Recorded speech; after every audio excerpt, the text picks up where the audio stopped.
So now I'm going to introduce the next two of you, and that is our theater duo. And we have Kailey Smith, who is representing the Maine Educational Theater Association, and our interviewer, fellow conversationalist, is our dear Beth Lambert, who is the state chapter director of the Maine Educational Theater Association.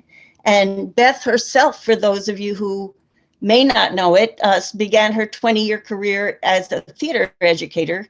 And then she moved on to what Jason is doing now, which is the visual and performing arts specialist at the DOE, and has moved on from there to being the director of innovative teaching and learning. So we're thrilled to have Beth with us. And Beth, we love to hear what you and Kailey have to say. Thank you. Great. Thanks so much, Susan, for that introduction. And we're so glad to have you with us. And Jason also for holding this all together. It's really an extraordinary event.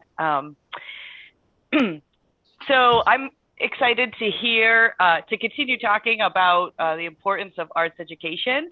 And it was great to hear about some of the effects of the pandemic on our arts teachers and the way that we've adapted, as we always do.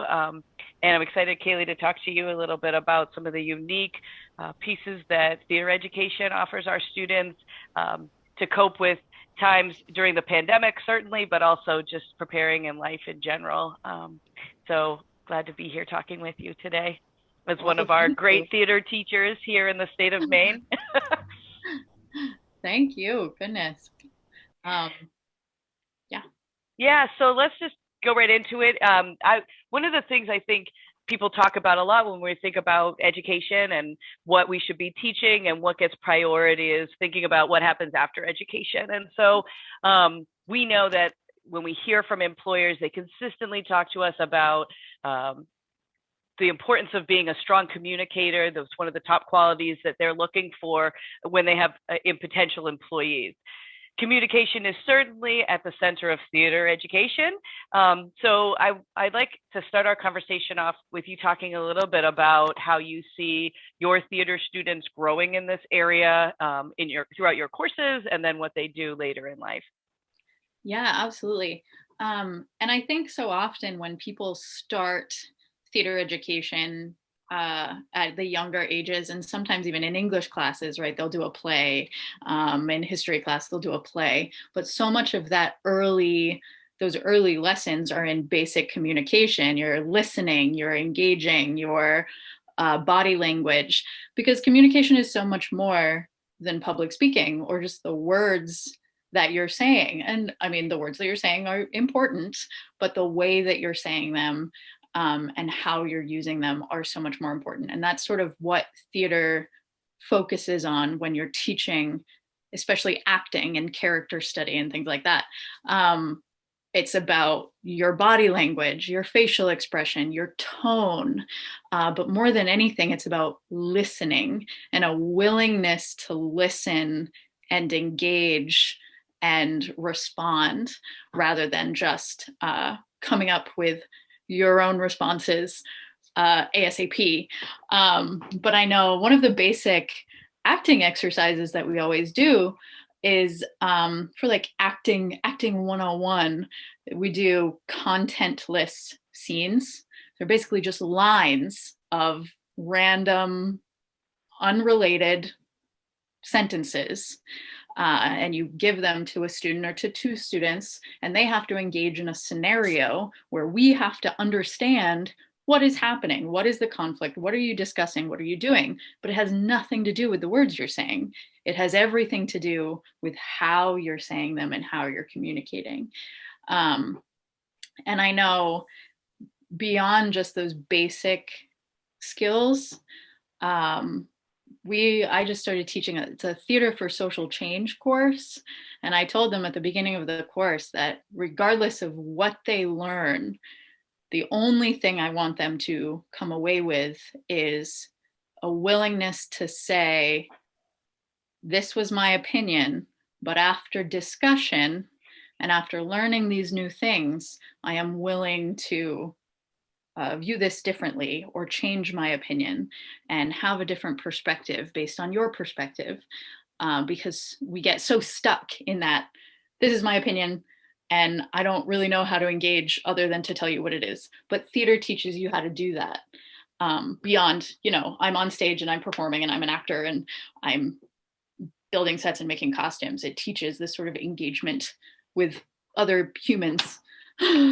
Yeah, absolutely. And I think, when I think about it as well, all those things and how that listening piece and thinking about knowing who your audience is and knowing and being able to sort of think about who is this person, who am I trying to be as I speak, how do I want to be heard, when adolescents are going through trying to figure out who they are in general, the opportunity to start to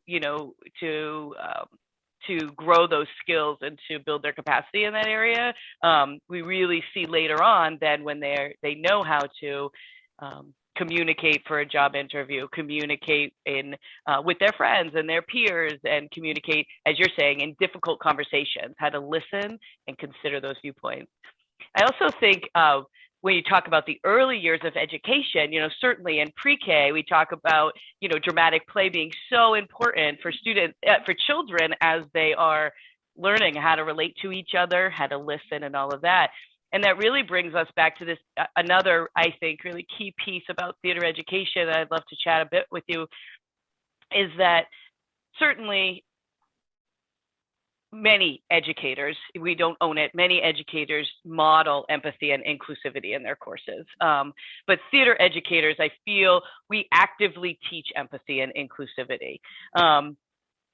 Following news and research that's being done about our present day, there's been many connections made to the lack of empathy in adults, young, to some of our national challenges that we're experiencing currently.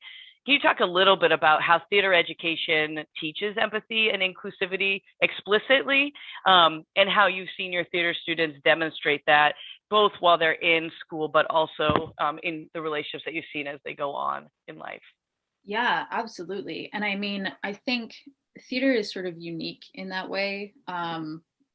Students are able to explore very specific human conditions and perspectives, and how, as a human, you interact with your situation, with other people in your situation, and all of the possible reactions, which I think builds empathy and open-mindedness and a willingness to just accept otherness of any kind. And I know theater study, play study, character study is sort of a combination of literature, history, and just the study of humanity, from a very sort of foundational point. There are so many practitioners who use theater as a tool to sort of address major issues and crises, and whether it's in their communities, in their countries, or internationally. And it sort of can be hidden in this framework of art and entertainment and performance that just makes it that much more accessible to the masses and safer to the masses. Our students, I've never been more sort of proud of my students when we did snippets from a play called My Name is Rachel Corrie, from the perspective of Rachel Corrie and her struggles in Palestine and the Palestinian-Israeli conflict. And these students sort of said, I have learned more in conversations in theater rehearsal in 2 days than I've learned in years of social studies about like this area and what's happening, because they have to learn what is going on, what the situation is, what the interactions are between people with cultures and perspectives and thought processes that are just so different to what they are used to, especially, growing up, most of them their entire lives in central Maine.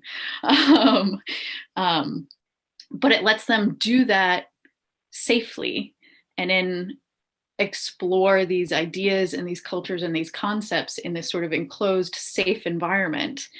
And it's funny, actually, this year with COVID, not having really the opportunity to have these big productions and these big musicals and these big sort of ticket sellers, right? We like to call them.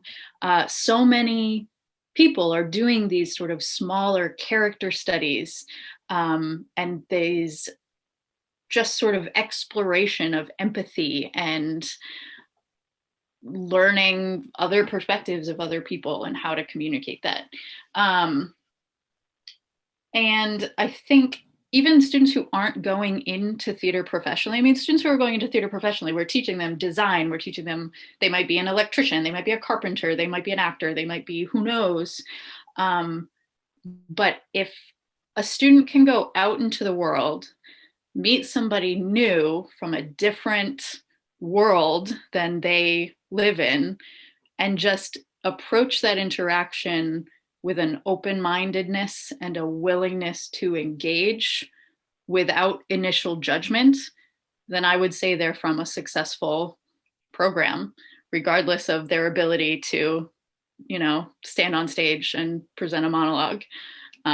They just have that ability to engage with humans is just so important in theater. And that's what theater studies really at its base level. It's just, you put a pretty costume on it and you put a nice set behind it, but that's what it is. It's true. And you touch on this piece, like that it's not, we don't, and certainly public education, PK-12 education, the belief is not that we are only educating people for a specific career, but that in the education, in the broad education, we become more specialized and then pursue our chosen career. And so often that gets misaligned with something like theater education, where it's so much like, oh, do you want to be an actor when you know, that's why you do theater. But you've touched on so many of those important pieces of why every student going through in their educational career needs to have theater education to be able to grow in these ways and expand and explore and develop who they are. And also, you talked about that internalization when you talked about your students in the play and learning about someone, and how they told you that was a different experience than learning about it in a social studies class. Right. And the power of that internalization to really have that transfer for that deeper knowledge that we know is what matters once they leave, and often they retain. Many of my students, I'm sure for you as well, you'll never forget the experience of being a character and walking in their shoes and doing that stays with them, what they learned. I don't know that everyone has that experience in every class that they have. So I know that's definitely a benefit I've seen. Yeah, absolutely. Absolutely. And it's true too, the sort of that open-mindedness and that's willingness to accept just the general acceptance that sort of happens in the theater. Students say all the time, like, oh, the theater is my safe space. And I think that's true of the arts in general, right? Because the arts all of the arts explore this sort of sense of empathy and humanity.